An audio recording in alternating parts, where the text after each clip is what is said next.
Bueno, pues en este vídeo vamos a explicar el principio entrópico fuerte. Por resumiros, acordaos que en el principio entrópico débil habíamos analizado cuáles eran las circunstancias especiales que se tenían que dar en un rincón del universo, en un momento especial de la historia del universo, para que se diera la vida tal y como se ha dado en la Tierra. Bien, y a lo largo de todos esos vídeos del principio entrópico débil hemos analizado hasta qué punto son especiales o no.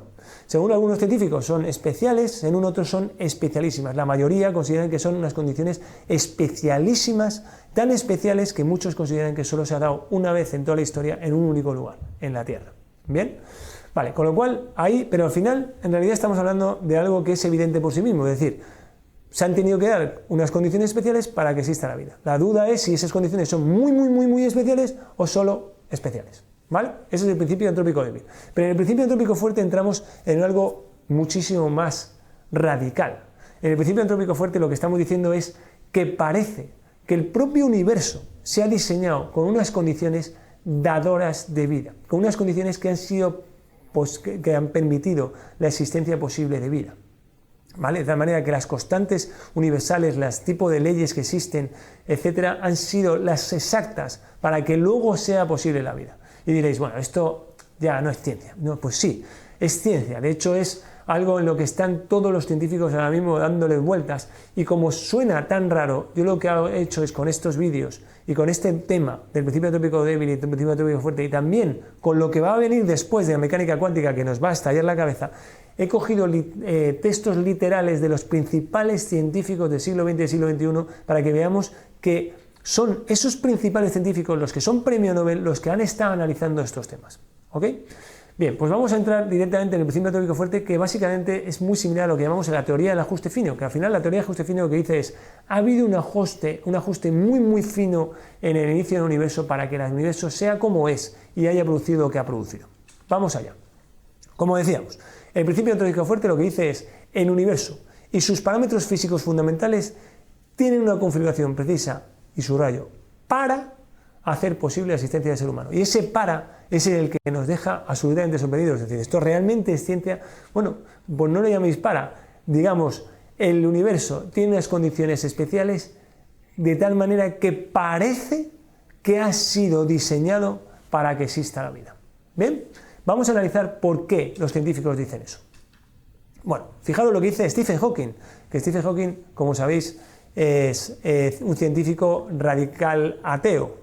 Pero lo que dice es, las leyes de la ciencia tal como las conocemos en la actualidad contienen muchos números fundamentales como el tamaño de la carga eléctrica del electrón y la proporción de las masas del protón y del electrón, y el hecho notable es que los valores de estos números parecen haber sido ajustados muy finamente para hacer posible el desarrollo de la vida.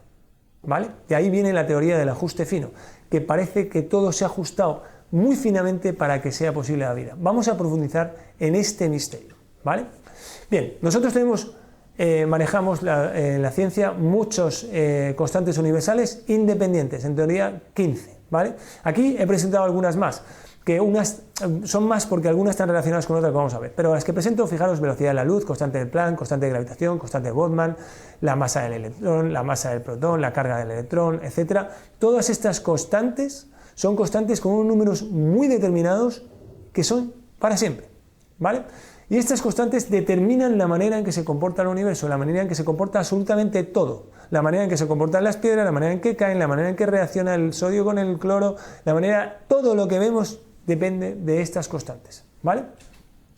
Bien, ¿por qué decimos que algunas no son independientes? Fijaros que la permeabilidad eléctrica del vacío y la permeabilidad magnética del vacío están relacionadas con la velocidad de la luz. La velocidad de la luz es 1 partido de la raíz de nu sub 0 y epsilon sub 0. Esto es un cálculo similar al que hizo Maxwell cuando calculó teóricamente cuál tendría que ser la velocidad de la luz, que lo veremos en el capítulo siguiente. Bien, por eso estas dos variables están relacionadas, pero al final son 15 que son independientes. Bien, vamos a centrarnos en una, por ejemplo, la constante de gravitación. El valor G, la constante de gravitación, es exactamente el preciso para hacer viable la existencia de estrellas, llamo intermedias, amarillas. Si fuera un poco mayor, todas serían azules, todas serían masivas, azules, y su vida sería extremadamente corta, de tal manera que no sería posible que se formara la vida. La vida, acordaros que ha necesitado un planeta, y en ese planeta 3.000 millones de años de historia para que fuera posible la formación de la vida tal y como la conocemos. Pero si fuera un poco menor, todas las estrellas serían enanas rojas, serían demasiado pequeñas y además emanarían unos rayos que son totalmente nocivos, que hacen imposible la vida. Para que exista la vida hacen falta estrellas totalmente intermedias entre ambas, hacen falta las estrellas amarillas, que solo existen si el valor de G es exactamente el preciso, ¿vale? La relación entre la masa del electrón y la masa del protón, esto pongo un segundo ejemplo, pero hay miles, ¿vale? La relación entre la masa del electrón y la masa del protón es exactamente la precisa para hacer viable la existencia de largas cadenas de ADN. Si fuera esa relación de 1787 es justo la precisa, si no existiera esa relación exacta, no sería viable la cadena de ADN. Regge, que es uno de los eminentes científicos del siglo XX, lo dice de esta manera: una ligerísima variación en esa relación de 1837 cambiaría críticamente el tamaño y longitud de los anillos de la hélice de ADN, haciendo imposible su modo particular de autorreplicación. No sería posible la autorréplica de la cadena de ADN si cambias ligeramente la relación entre la masa del protón, de la masa del neutrón y la masa del electrón. Pero además, todas las constantes que están implicadas en la estructura de los átomos, como por ejemplo la constante de Planck o la masa del electrón o la masa del protón, determinan especialmente cómo se comportan los átomos, cómo se comportan el carbono, cómo se comporta el hidrógeno, cómo se relaciona el hidrógeno con el oxígeno para formar el agua, cómo se correlaciona el oxígeno con el carbono para formar el dióxido de carbono, y cómo se va a comportar el agua y cómo se va a comportar el dióxido de carbono, y que veíamos que se comportaban de una manera absolutamente singular. Lo veíamos en el tema anterior del principio entrópico débil. Bien, pues esa forma de comportarse absolutamente singular, que es la que permite la existencia de la vida, es solo posible porque las relaciones que existen entre la carga del electrón, la masa del protón, la masa del electrón, la fuerza de gravitación, etcétera, son exactamente las que son. Si esas las cambiamos, el carbono se comporta de una forma totalmente distinta, el hidrógeno de una forma distinta, y de hecho no son ni viables, ni los átomos. Así que esas constantes hacen que existan los átomos como existen y que hacen posible que exista la vida como existe. Con todas esas características y otras miles que me ahorro y que no ponemos, John Wheeler dice: imagina un universo en el cual una u otra de las constantes físicas fundamentales sin dimensiones se alterase en un pequeño porcentaje en uno u otro sentido. Bien, pues en tal universo el hombre nunca hubiera existido.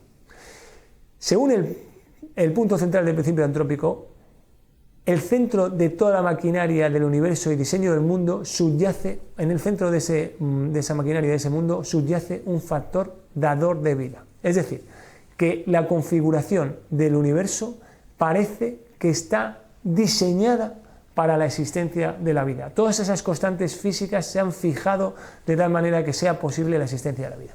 Bien, John Wheeler es uno de los grandes científicos del siglo XX. De todas las increíbles coincidencias que hay y que los científicos están tratando en los últimos 30 a 50 años, me voy a centrar en dos: la formación del carbono y las condiciones iniciales del Big Bang. En este vídeo continúo con la formación del carbono, en el siguiente con las condiciones iniciales del Big Bang. Bien, la formación del carbono, ¿por qué es importante? Pues ya vimos en el capítulo anterior, en el tema anterior del principio entrópico débil, que el carbono es absolutamente fundamental para la vida, que la vida o está basada en carbono o no hay vida, que no es posible una vida basada en silicio, que eso es imaginación, que el silicio con el oxígeno forma la sílice, que forma la arena, que no es un gas, y que es imposible la vida basada en el silicio.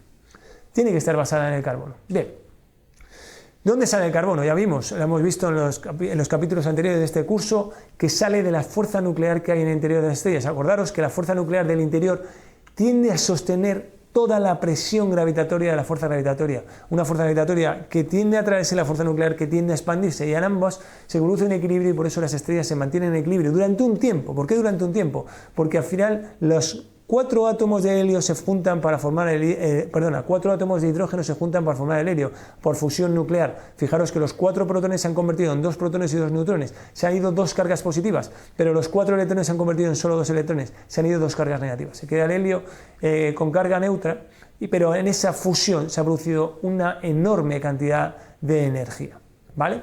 Bien, pues con esa fusión del hidrógeno se va consiguiendo esa energía nuclear que permite que la estrella sea estable y contrarreste esa fuerza gravitatoria.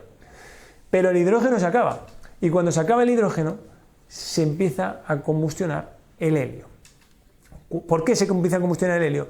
Porque fijaros que al acabarse el hidrógeno, la estrella se ha hecho más pequeña, no hay una fuerza nuclear que contrarreste la fuerza gravitatoria, así que la fuerza gravitatoria empieza a ganar la partida y la presión en el núcleo ya es enorme, la temperatura es enorme, y entonces ya se producen las condiciones para que pueda producirse la fusión del helio, y 2 de helio 4 se convierten, 4 que significa que tiene 4 2 protones y 2 neutrones, es decir, 4 elementos masivos, 2 de helio 4 se convierten en el berilio 8, que es el catalizador para la formación del carbono. ¿Por qué esto es importante? Fijaros, helio 4 más berilio 8 forma el carbono 12, y lo que se pregunta Hoyle, ¿cómo es posible que exista tanto carbono? Porque nosotros vemos mucho carbono en nuestro planeta, vemos el carbón, vemos el dióxido de carbono, vemos toda la caliza, todo, hay un carbón por todos lados, pero ¿por qué hay tanto carbono?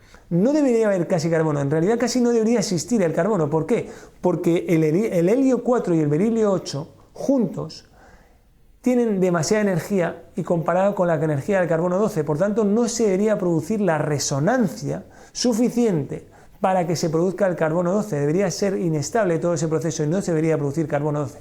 Así que todo eso haría improbable la existencia de este proceso. Lo que dice Hoyle es, debería existir una forma excitada del carbono 12 con más energía que coincidiera exactamente con la energía del helio 4 y el berilio 8, la suma de esas dos energías.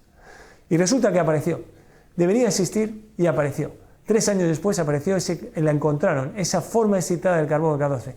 Fijaros, ¿esto qué quiere decir? Que el principio antrópico nos está permitiendo llegar a conclusiones. Es decir, el hecho de que existimos gracias al carbono, permite llegar a conjeturas de cómo se tienen que producir las cosas en el interior de la estrella. Porque nosotros existimos, y como nosotros existimos, tiene que existir a fuerza un patrón de carbono 12 excitado. ¿Ven? Bueno, pues lo que dice Hoyle es la increíble coincidencia de que justo la energía de ese carbono 12 excitado sea exactamente igual a la energía del helio 4 y el berilio 8, es una coincidencia tal que lo hace todo sospechoso. Es decir, que el helio 4 y el berilio 8 sumen la misma energía que la forma excitada del carbono 12 ha permitido que existiera el carbono, que ha permitido que existiera la vida. Así que, como lo dice él, es la interpretación del sentido común de los hechos sugiere que una superinteligencia ha andado toqueteando tanto la física como la química y la biología. Hoyle es uno de los grandes científicos del siglo XX y dice: pienso que ningún científico que examinase estas evidencias podría evitar llegar a la conclusión de las leyes de la física nuclear han sido deliberadamente proyectadas para las consecuencias que producen en el interior de las estrellas. Está hablando de nuevo de la teoría del ajuste fino. Y la realidad es que todos los científicos, todos, están de acuerdo que hay un ajuste finísimo en el universo. Lo que pasa es que difieren en la exposición de por qué existe ese ajuste fino. Pero ese ajuste fino está y será.